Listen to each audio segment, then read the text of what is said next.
to today's Friday Math Happy Hour. Okay, today we're going to cover solving exponential and logarithmic equations. But the first part of today's workshop, I'm going to do like a little review of things that you should know by now. Okay, from the previous workshop that I did last week, because I found out that students have a hard time with graphing and also with basic rules. Okay, so I'm going to go over that real quick. So let's begin. Okay, this is a topic that I'm going to cover, which is writing logarithmic equations into exponential equations. This is what I did last week. The first two bullets or the first two topics is what I did last week, and then the last three are for this week. So the review will be writing logarithmic equations into exponential equations, writing exponential equations into logarithmic equations, and then solving exponential equations by using the same base rule, and solving exponential equations with different bases, and solving logarithmic equations by using logarithm properties. Okay, so let's start with the review from last week. Okay, this is like a little bit of review again from the last workshop that I did. Definition of a logarithm to the base a. Right, if you have y equals to log base a x, means a to the y equals x. Okay, this is how you convert from logarithm to exponential and vice versa. So example number one, write each logarithmic equation into an exponential equation. Right, so we have log of base 9, 81 equals 2. Right, we have to know what the a is, what the x is, and what the y is. And then once we know what those variables are, we can just plug them into the exponential equation, and that way we'll have the conversion from logarithmic to exponential. So you notice, guys, my a is equal to 9. My x is 81. And my y is going to be 2. So now it's going to be a to the y equals x. So it's going to be 2 to the 9 equals 81. This is how you convert from logarithmic to exponential. There's my a, my y, and my x. Now, I'm going to do an example of each one. Now, going the other way. From exponential, right? You want an exponential equation, convert it to a logarithmic equation. So again, you have to know what the a, what the y, and what the x are, right? So my a is equal to 5, my y is equal to 3, and my x is equal to 125. So it's going to be y, which is 3, equals to log of base 5 of 125, right? Again, there's my y, that's 3. My a is 5, and my x is 125. So this is the exponential form. This is the logarithmic form. Okay. All right, or it can be the other way, right? These two are equivalent, right? But now the 3 is on the right side instead of the left side, and the log of base 5 of 125 is on the left side on this one here. These are equivalent. Okay, now we're going to go over graphing real quick. In order to graph without a calculator, you must convert logarithmic equations to an exponential equation, okay, which I'm going to show you. First of all, we're going to graph the exponential equation of f of x equals to 2 to the power of x. But I know these are exponential, equations. My bad about that. And then right now, we're going to graph it later. But these are all examples of exponential equations because the exponent is a variable. Okay, the a is a base, and the exponent is an x, which is a variable. Okay, now here we go. We're going to graph f of x equals 2 to the x power. As you recall, guys, like I told my students in class, you want to use for x, you can pick any number that you want, but the most common numbers to use and easiest to evaluate when you choose values for x from -2 all the way to 3. Okay, so here we go. We do ourselves a little table, right? We're going to plug in 2. So when x is -2, right? We're going to evaluate it. It's going to be 2 to a negative second power will give you 1 over 2 squared, which is equal to 1/4.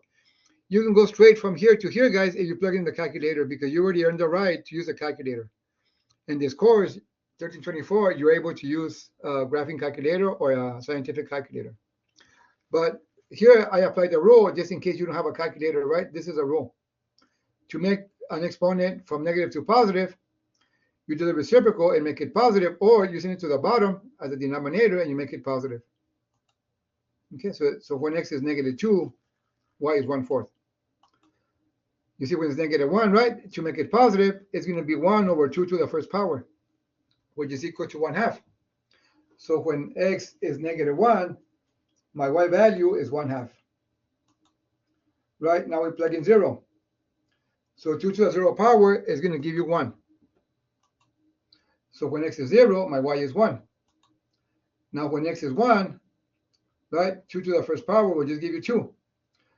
So when x is 1, my y is 2. Now I'm going to plug in, right, we're going to plug in 2. So we're going to evaluate f of 2, which means I'm going to plug in 2 where the x is, right, on the equation here on top. So it's going to give us 4. So when x is 2, my y value is going to be 4. And finally, right, when x is 3, we're going to evaluate f of 3. So we're going to plug in 3 where the x is as the exponent, so 2 to the third power will going to give me 8. And now, guys, here's my graph. If you notice, when x is negative 2, right, y is about 1/4, right? There's a point right there. Because there's a reason why these are the common points to use. Because if you see, right, if you see this graph, if you put negative 3, it's going to give you 1/8. You see, and 1/8 is getting closer and closer to the x-axis. So eventually, it's useless to use numbers less than negative 2, because eventually, the graph is going to get closer and closer to the x-axis. So, but using negative 4 is going to be 1/16. You see, so it doesn't make a difference. So it's always wise to use from negative 2 all the way to 3. Okay, now check this out. When it's negative 1, negative 1's right here, right? So it'll be about 1/2. When x is 0, my y value is equal to 1. When x is 1, my y value is equal to 2. When x is 2, my y value is going to be 4, all the way up there, 4. When x is 3, my y value is going to be 8, right? If you go to 3, go straight up, it's going to be 8. Why don't we use 4? Because 4 will be off the grid. If we use 4, right, if we plug in 4 here for the x's, 2 to the 4th power is going to give you 16. So 2 to the 4th power, 16 will be way, way up here. You see, it's going to be off the grid. Because most of the times, it goes from 10 up, 10 down, 10 to the left, and 10 to the right. That's why the wise points to use is from negative 2 to about 3. Okay, so that's my graph. Now, we're going to graph the logarithmic function. Okay, in order to do that, we must convert it to an exponential function. Example, right? We want to graph y equals to log a base 2 of x. This would be 2 to the y equals x, right? Equivalent from converting from log to exponential. Now, right? But now we're going to plug in the values for y instead of x, because if we plug in for x, it's going to be very, very challenging to get the y value. That's why we plug him in for y. And if we plug him in for y, right? If it's negative 2 for the y, x is 1/4, right? And if we follow the pattern, right? This is what we get. The x values here will be from negative 1/4 all the way to 8. The one in red, the one in blue is the one that we just did, the exponential function. The one in red is a log function. If you notice, right, when x is 1/4, 1/4 will be about between 0 and 1 will be about here 1/4. So x is negative 2. When x is negative 2, when x is 1/4, I'm sorry, y is negative 2. When x is 1/2, y is negative 1, right? I'm following the table here. When x is 1, y is 0. When x is 2, y is 1. When x is 4, y is 2. When x is 8, y is 3. So this is the way the graph goes, and it's the graph that's in red. Okay, now these two are called inverse of each other, but in 1324 we don't cover inverses. Okay, so that's why I'm not even going to cover it. But in the pre-cal, they actually do cover inverses. The inverse. Okay. Anyway, guys, this is a review from last week. Now comes the material or the topics for this week. Solving exponential equations. What do you must know before we solve these? Okay, this is to solve them without a calculator. So to solve exponential equations without a calculator, you need to know the previous topics, such as you need to know perfect squares. For example, 4 is a perfect square. Why? Because 2 times 2 will give you 4. 9 is a perfect square because 3 times 3 will give you 9. 16 is a perfect square because 4 times 4 will give us 16, and so forth. At least know all the way to 100. Also, you must know the perfect cubes. For these, know all the way to 6. These are all perfect cubes. The 8, 27, 64, 125, and 216 are called perfect cubes because the cube root of 8 is going to give you 2. Why? Because 2 times 2 times 2 will give you 8, and so forth. And for the fourth roots, at least know all the way to 5. These are called the fourth roots. So you have to know perfect squares, perfect cubes, and perfect fourths. And here it tells you more or less what you need to know them up to. You also have to know exponential expressions. A to the m, that a is called the base, and m is the exponent. Exponent power rule. Right? If you have a base a raised to a power, and all that raised to another power, you multiply the powers. This is called the exponent power rule. And also, you must know how to solve one variable equations, one variable means just one variable, right? But also quadratic equations, you must also know how to solve. This is an example of a one variable equation, like 2x plus 8 equals 14. My bad. Let me go back. Right, so this is what you got to know to actually do it without a calculator. But also, I'm also going to show you how to work them out with a calculator. Okay, but all this is done without a calculator. So here's the first rule that we got to follow. Here we go. Let a be a positive real number with a cannot equal to 1. Then this rule holds. If you have a to the u power and is equal to a to the v power, then my u must equal to v. In other words, if you have the same base, right? The a are the bases, right? If they're the same, then the exponents must equal to each other. Example, right? These are the same base, right? Same base, so we can apply the rule. So x must equal to 5. That's the answer. Okay, one thing about this, I was sharing this with my students about this book. Now, they start you out with challenging examples. They don't start you out with baby steps, baby examples. That's why I always cover these baby examples in my class so students might get the idea. But for example, the first examples to solve these, they don't have the same base, right? So that's where students kind of struggle. That's why on the previous slide, I mentioned every like the roots that you need to know, the square roots, cube roots, and fourth roots. Those you're gonna know because that's you're gonna be applying them, solving examples like example number 6. You see, for example, 8 and 2 are not the same base, right? So the rule cannot be applied.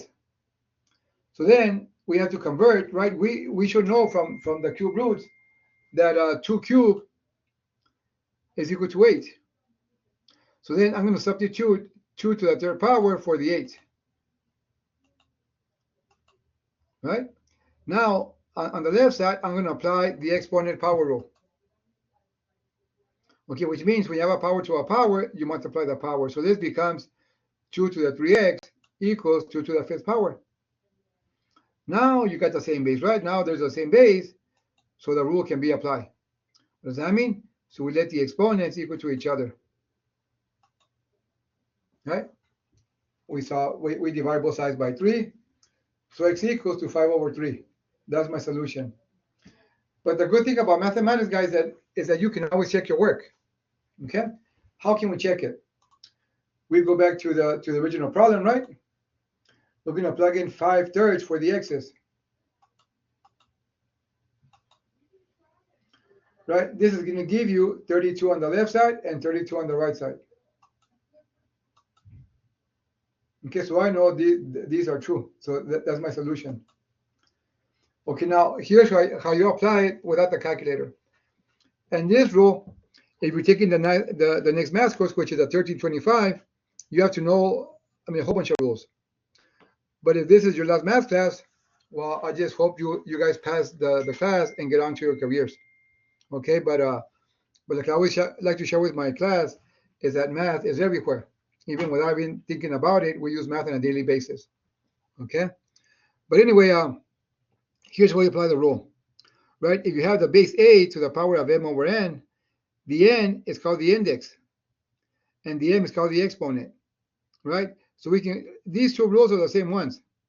So let's apply the rule with a to the 5/3, right? So what's the cube root of 8? It's going to be 2. You see, guys, now you see that you get the same values. 2 to the 5th equals to 2 to the 5th, which is equal to 32. That's what we apply the from exponential to a radical. Okay. Okay, now let's do example number 7.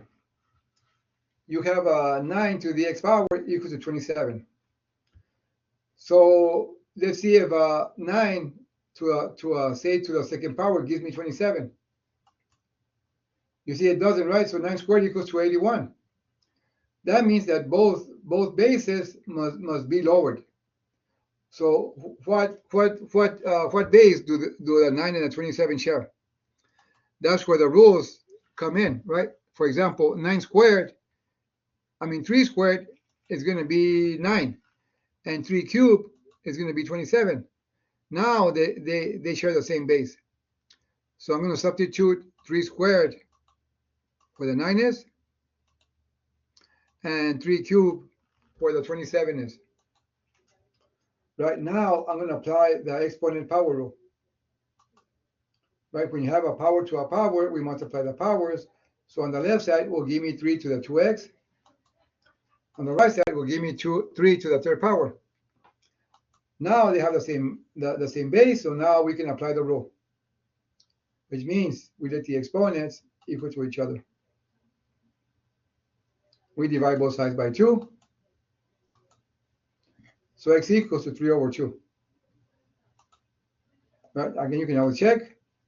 But now, guys, I'm not going to do is put in the calculator, okay, guys? Because the way I checked it in the previous example, you can do it that way, right? Which means if you have 9 to the 3 over 2, right, it's going to be the square root of 9, which is 3, and then you cube it, right? Which this checks that this is a correct answer. You see, you notice, guys, every example gets a little bit more challenging and more challenging and more challenging. But you apply the same concept here. Now, do the 4 and the 32, do they share 4 as a common base? I don't know. Let's find out. 4 squared equals to 16, right? It's not 32. And 4 cubed is 64. It's not 32. So that means that 4 is not the same base. I mean, for 4 and 32. So we have to go lower. Let's try 2. We know that 2 squared gives me 4. And 32 equals to 2 to the 5th power. So as previous, I'm going to substitute 2 squared for the 4 is. I'm going to substitute 2 to the 5th power where the 32 is. Now on the left side, I apply the power rule, which means, right, we multiply the exponent's power to power. On the right side, we have 2 to the 5th power. You see, guys, now you got the same base. So now we can apply the rule. Right? Now we're going to distribute. So 2x equals 2x minus 2 equals to 5. We add 2 to both sides. And we divide by 2. So x equals to 7 over 2. Now we can always check our work. Which means I'm going to plug in 7 over 2 where the x is.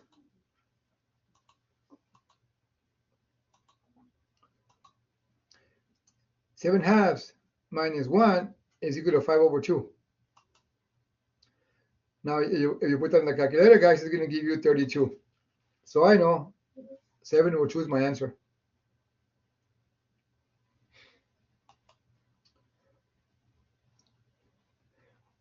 Hey guys, if you have any questions as I'm going along, please ask. Okay, and because I have another computer here on the side that actually I can see if anybody has any questions. Just put it in the chat. Okay, now to solve logarithmic and exponential equations, you need to know previous properties such as, right? These are properties that you need to know for the logarithmic equations. The first is called the product property, the quotient property, and the power property. They also work also for the ln, which is a natural log. They work in the same manner. They work in the same manner. Example. Hey guys, remember example number 7? That, which the answer, I believe it was, what was it? I think 3/2, right? But check this out, guys. There's another way to actually get the answer without using the same base, which means we're going to be applying the ln, which is the power property. I mean, this power property here, the ln of x to the r equals to r ln of x. If you notice, when you take the ln of something, the exponent comes to the front. Okay? So now, let's apply it by using the ln. And I believe today in class, some of the students were having a hard time getting both bases to be equal. So then I showed them how to use the natural log or the ln, and they were very, very satisfied because it was much easier. Okay? And again, you can use either format on your homework and also on your exams. It depends on your instructor if he'll give you credit if he tells you to solve it by using the same base, but then you have to solve you have to do it that way.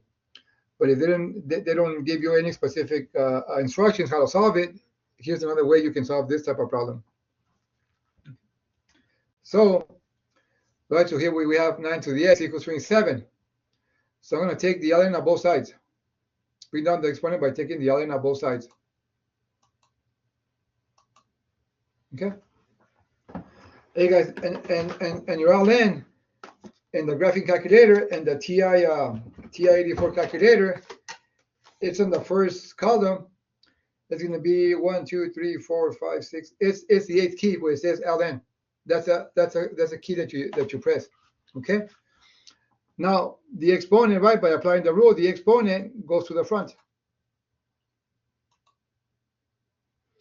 Now we divide both sides by the ln of 9. And now we use a calculator, guys, and it's going to give you the answer, 3/2. 1.5 or 3/2. Okay, now this is very important here, guys. Hey guys, the ln of any number is actually a value. You cannot separate it by saying the ln by itself. The ln by itself is nothing. It's like the ln of 1, right? But the ln of a number is actually a value. If you want, just if you have your calculator right now with you, just plug in the ln of say 5. It's going to give you a number, right? It's going to give you 1.609. One more thing that I want to share with you guys. If you have right now your calculator, it doesn't matter what type. If you put the ln of a negative number, just put -2. It's going to give you not a real number. That means it's not possible.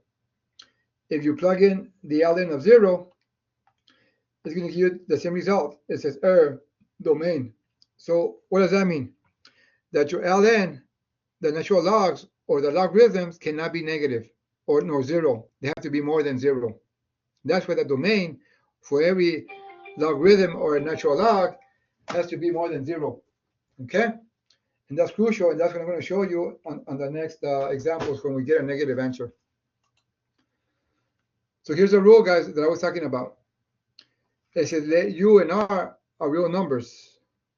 With u being positive, then the ln of u to the power of r equals to r ln of u. If you notice, the exponent goes to the front. Example number 9. Right, so we're going to take the ln of both sides. But most of the times, the rules are try to get them in the same base. And if not, you take the ln.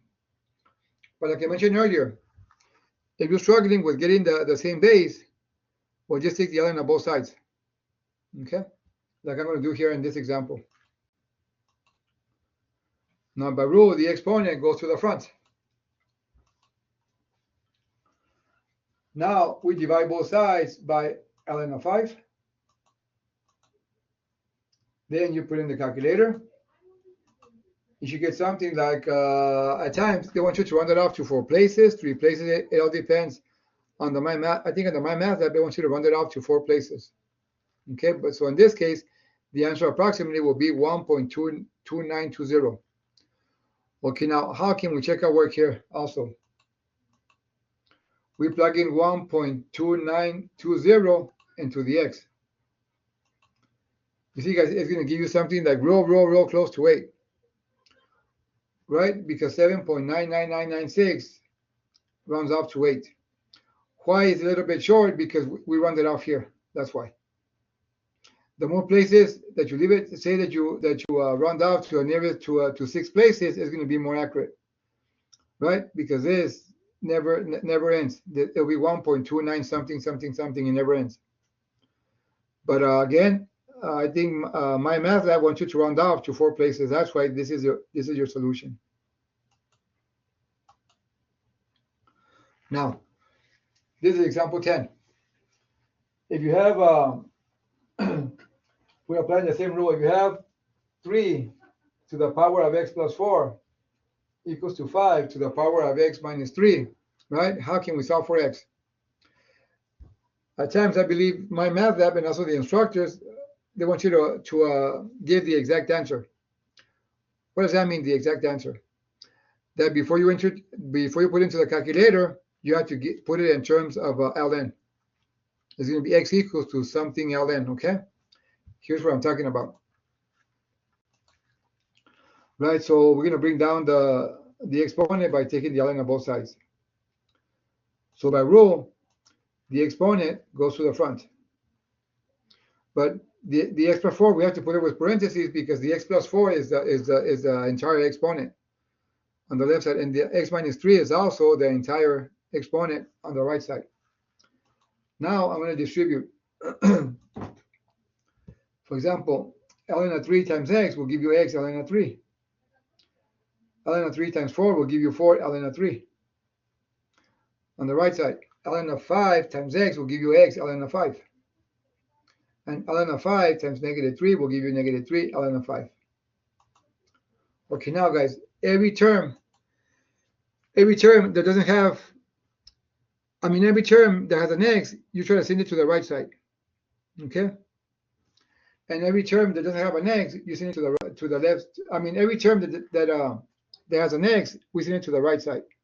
And every term that doesn't have an x, we send it to the right side because we have to isolate all the x's on one side and all the numbers to the opposite side. It doesn't matter what side, but most of the times we want the x's on the left side. That's why I put here, we're going to subtract x ln of 5 from both sides and subtract 4 ln of 3 from both sides. You see, guys, I guarantees that on the right side, x ln of 5 minus x ln of 5 will give you a 0. And on the left side, 4 ln of 3 minus 4 ln of 3 will give you also a 0. So here we're left with x ln of 3 minus x ln of 5 equals to negative 3 ln of 5 minus 4 ln of 3. Now, on the left side, I'm gonna factor out an x, right? Because we want x by itself, isolated. Now, we're gonna divide both sides by the ln of 3 minus ln of 5. So this is my solution here.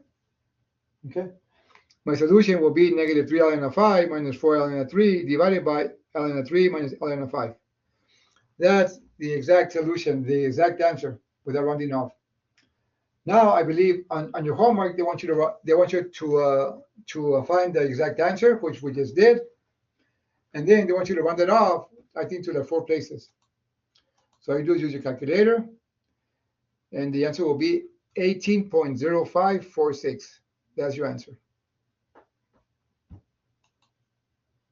Okay, now you can check your answer, right? We're going to plug in 18.0546 for every x. On the left side, it's going to give me 33. Oh, this is a big number, 33 billion, 220 million, right? But it's going to give the same answer on both sides. You see? So we know that's my solution. Okay, now, again, now we're going to use the u and v and a, b positive real numbers. So now it says if log of base a of u equals log of base a of v, then u must equal to v. For example here, right? If there's no base, it means it's base 10.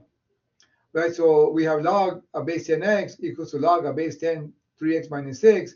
So by applying the rule, right, there's a single log with the same base, so we apply the rule, so x must equal to 3x minus 6. Right, we're going to subtract 3x from both sides. So we get negative 2x equals to negative 6. We divide both sides by negative 2. So the answer is 3. And again, we can always check our work. Right, we plug in 3 for the x's. This will give you log of 3 equals to log of 9 minus 6. Log of 3 equals to log of 3. So I know this is my solution. So 3 is my answer. Now, let's do another one. Okay, same property. But now we have something a little bit different.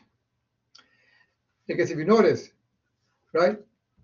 If you notice on the right side, I mean the left side is already like a single log, right? Because to apply the rule, you have to have a single log on the left side and also on the right side. On the left side, we have a single log, but not on the right side. So on the right side, we have to apply the property, right? Which is a product property. Right, which means, right, from the property from before, from last week, I mean from last PowerPoint, if you have, right, if it's plus, you want to put it as single log. So then, right, so then if it's plus, we're going to multiply the x minus 2 and x plus 3. Now we got the same, we got single logs on both sides. I repeat single logs with the same base. So by applying the rule, x plus 3 equals to x minus 2 and x plus 3. Now on the right side, we got to do the FOIL. Multiply it by no, right, the FOIL. So it's going to give us, for example, x times x will give you x squared. X times positive 3x will give you 3x.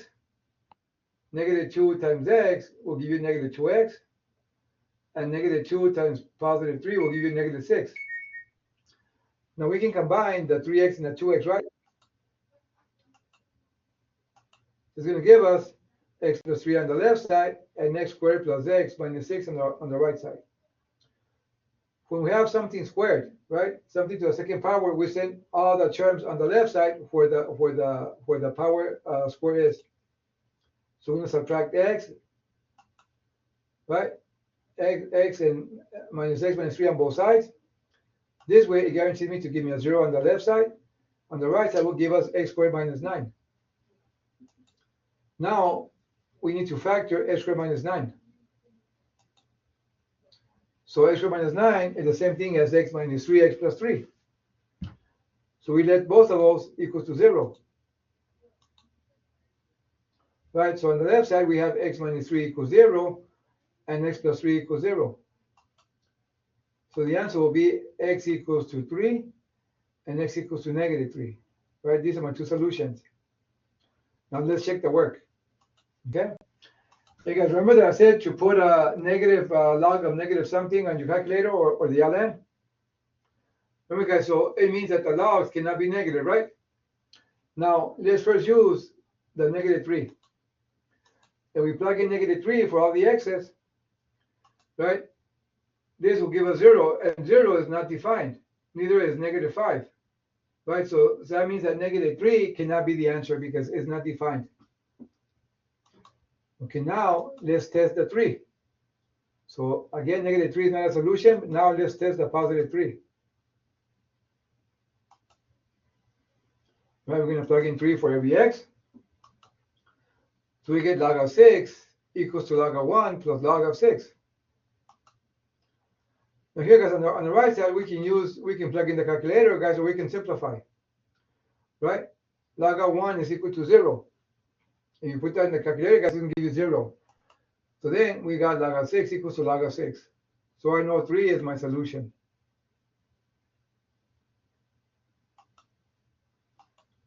Okay, again, we use the same property. Let's do another example. Now, how about this one here? Again, you have to apply the rule.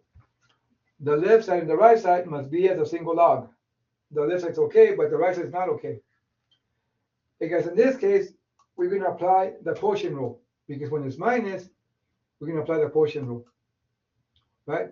So for the quotient rule, we have minus. To put it as a single log, we're going to put log. It's going to be x plus 3, which is the positive one, will be your numerator. And the denominator is the one that's minus. Now we can apply the rule because now they have the same log in the same case. We're going to here, I'm going to cross multiply, or you can multiply everything by x minus 1. Right, so this will give us x times x minus 1 equals to x plus 3. On the left side, right, we're going to distribute. It's going to give us x squared minus x equals to x plus 3. Now we have to set the equation equal to 0, right? So we send the x plus 3 to the left side by doing the opposite. So if x is positive, we're going to subtract it. And if the 3 is positive, we're also going to subtract it. So we subtract negative x minus 3 to both sides. So on the right side, it's going to give us 0. On the left side, it's going to give us x squared. I can combine the negative x and the negative x will give us negative 2x minus 3. Now, we have to factor. Right, so to factor, it's going to give us x minus 3 and x plus 1 equals to 0. So we said both of them equal to 0, so we're going to get x minus 3 equals 0, or x plus 3 equals 0. On the left side, we're going to get x equals to 3. On the right, we're going to get x equals to negative 1. Now, let's check our work.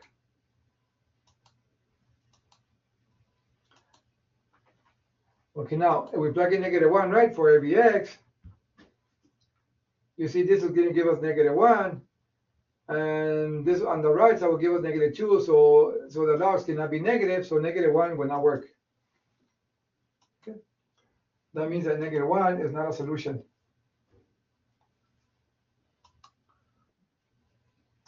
Now let's try 3.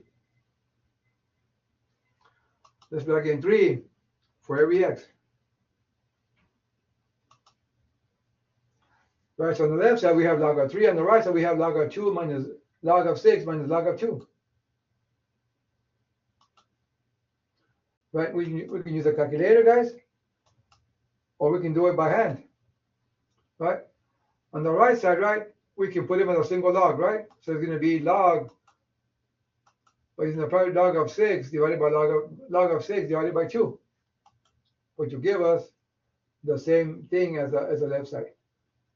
So this is my solution, which will be x equals to 3. Okay, now I believe we have like 1 more or 2 more to go. Let's see this one here. Okay, now this is another property. If you have the base a raised to the power of log of base a, u is equal to u. Okay, for example, here, guys, we're going to get rid of the log of 3. Okay, how do we do that? So we're going to put a big 3, like a base of big 3, right?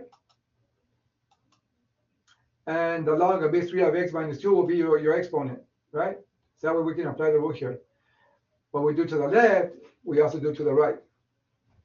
So by applying the rule, on the left side, it's going to give us 6x minus 2. On the right side, it will give us 3 squared. Right? So we simplify. So it's going to be 6x minus 2 equals 9. We add 2 to both sides. We divide by 6. So it's going to give us 11 over 6. That's your solution. How can we check our work? Okay, here we go. So I'm going to plug in 11 over 6 for the x's. is going to give us the log of base 3 of 11 minus 2, which will give us log of base 3 of 9. And now log of base 3 of 9 is equal to 2.